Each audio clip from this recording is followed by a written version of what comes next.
好開心今日可以喺呢度大家介紹我嘅學校 Cardiff Sixth Form College。在座有冇家長已經聽過我哋嘅？可唔可以舉舉手啊？認識我哋嘅 ，thank you。唔係太多，咁啊啱啦。我今日就同大家介紹一下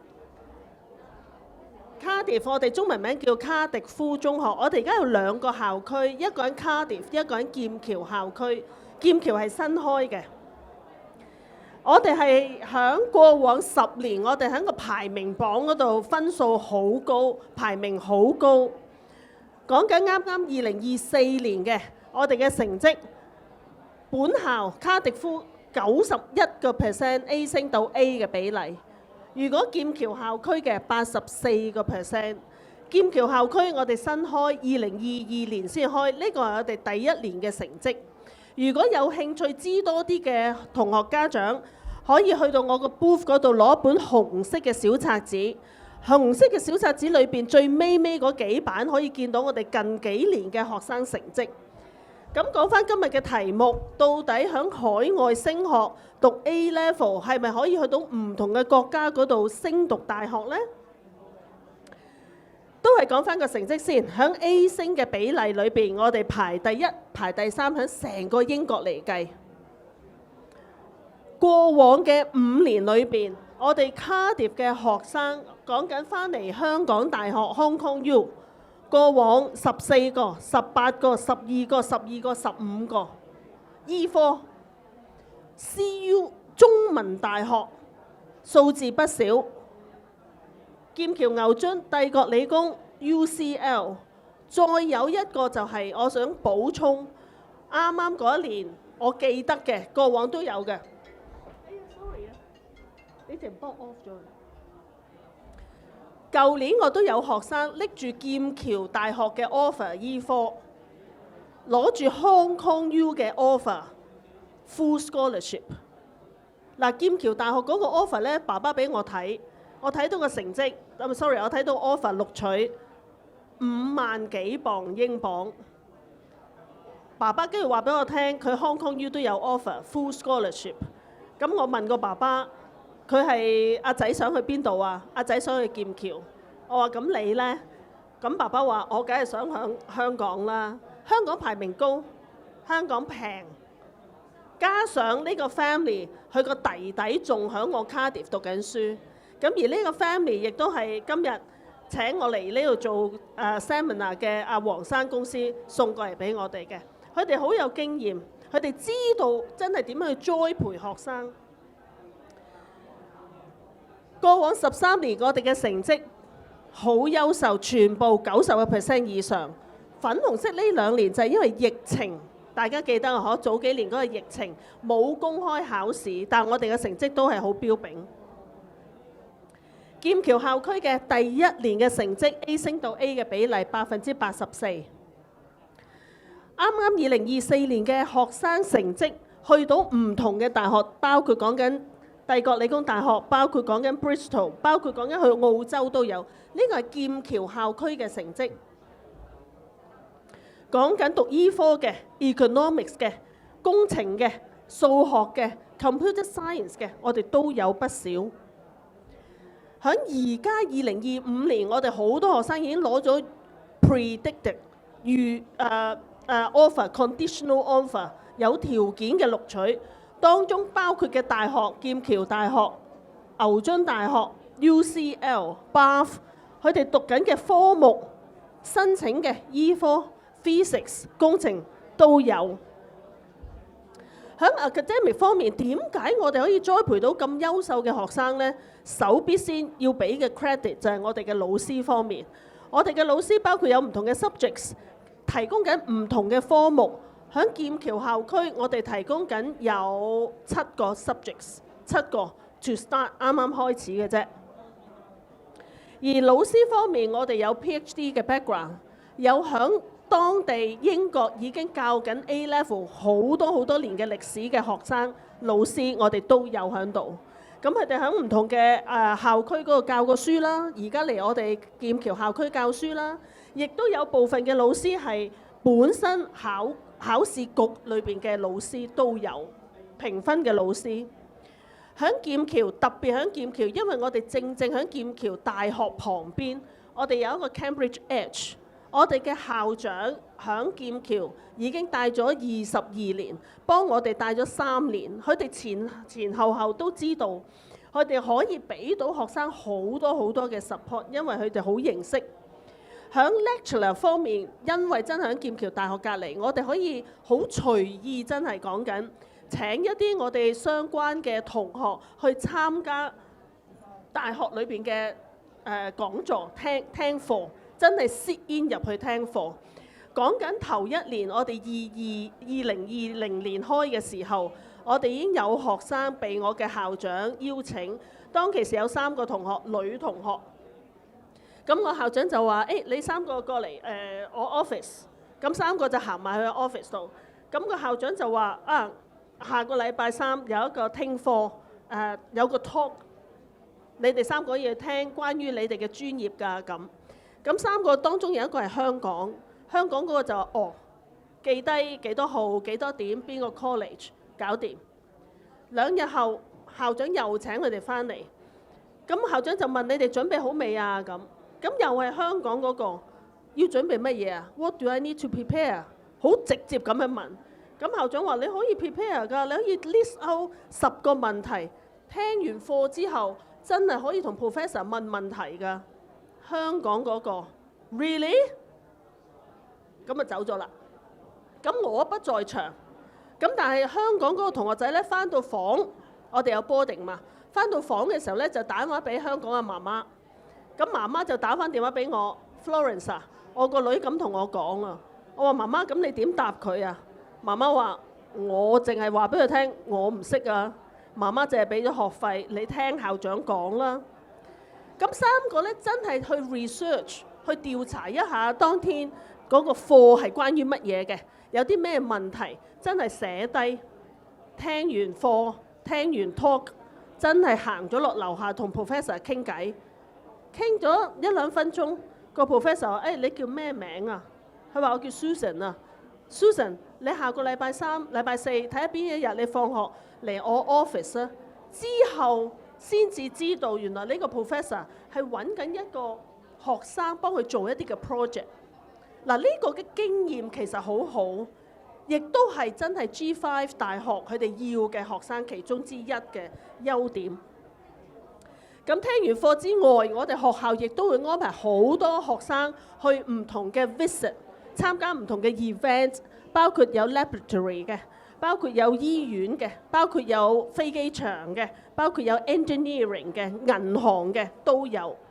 嗱，在座嘅家長，若果你真係認為或者安排你嘅小朋友去 top 嘅大學、G5 嘅大學，當然呢一啲嘅 visit 拜訪參觀不可少 ，OK？Workshop、career skills development， 我哋都會做好多，包括透過 EPQ， 包括講緊 extended project qualification， 一啲 presentation skills， 我哋都會栽培我哋嘅學生。Outstanding EPQ， 我哋睇下我哋中國嘅學生，佢嘅題目係咩 ？AI 對而家嘅 gender， 而家嘅年輕人個影響有幾大？EPQ 係一個作用去加分，因為透過你嘅 research， 透過你嘅 analysis， 透過你嘅寫出嚟，我哋會 send 去考試局評分，你最尾嘅 A level 成績可以加分，呢個係個 function。咁成個 EPQ 其實亦都俾到學生一個 training， 大學好中意睇。大學申請 one-to-one 嘅 support， 考試有啲叫專業考試，應該聽過好多 UCAT、LNET 相關 degree 嘅專業考試，我哋會俾 training 學生，你嘅學費裏邊都包括咗呢個 training。咁有啲嘅visit 啦，大學嘅 visit 啦，或者係醫院嘅 visit 啦，我哋亦都請到我哋嘅 alumni， 我哋現時喺唔同大學讀緊書、讀緊 degree 嘅學生，邀請佢哋翻嚟，再幫我哋學生去做分享，俾翻多啲嘅 information 俾佢哋。咁呢個亦都係我哋嘅優勢。申請大學，我哋會記住，一定係每一年嘅10月15號，我哋申請醫科、申請劍橋牛津，我哋所有嘅學生一定喺10月15號嗰度完成，跟住攞到 conditional offer， 又或者被邀請去做面試。做好晒之後，嚟緊嘅下半年，我哋就要衝成績，朝住你 target 嘅大學去衝成績 ，meet 佢嘅 requirement。喺我哋Cardiff 裏邊，而家亦都屬於 Duke's Education。我哋 Duke's Education 亦都有一冧嘅 support 俾我哋嘅學生，包括 Medic Portal， 包括 Law Portal， 包括有啲 Summer Experience Program， 都係會 support 俾翻學生。務求喺呢2年，尤其 A Level 係衝成績，攞最優秀嘅 support 去申請大學。工作經驗亦都係啦，我哋好多唔同嘅探訪啊，或者去 court， 如果 for law 嘅學生一定要去做一啲嘅 experience。呢個住宿喺我哋2個校舍，我哋都有 single room 嘅住宿俾我哋嘅學生。咁呢個 common room， 佢哋會喺呢度食早餐、午餐、晚餐就會返學校嗰度食嘅。有一個 video 想大家睇下。Welcome to Tripos Court, home of Cardiff Sixth Form College in Cambridge. Home away from home. Living in the centre of the city, single ensuite accommodation, lovely courtyard gardens, fantastic sunny morning here in February.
嗰度照顧我哋嘅學生。咁呢個就係我哋其中一個 teaching block， 其中一個教學大樓。另外2個教學大樓，嗱喺劍橋咧比較困難，尤其喺市中心去揾一個大 block 擺晒我哋嘅 teaching block 喺度，所以我哋暫時係分開2個 block。咁大概 distance 係3至5分鐘走路啦嚇。咁呢個就係嗰個 accommodation 啦。我哋有 talk 啦，我哋嘅班人數好細嘅啫，大概不下10個、12個學生一班。咁我哋嘅亦都有好多 activities 啦，一啲球類運動啊、clubs 啊，俾學生去選擇。但係無可否認下，尤其喺 A level 最後2年，因為時間真係唔係好多。你諗下，我哋要讀4個 A level 4科。要做 EPQ， 要做 personal statement， 要做工作實習，要做好多嘅專業考試，仲有申請大學嘅 preparation。咁某程度上，我可以講呢一 part 嘅時間大概 20%， 其他80% 真係要準備申請大學。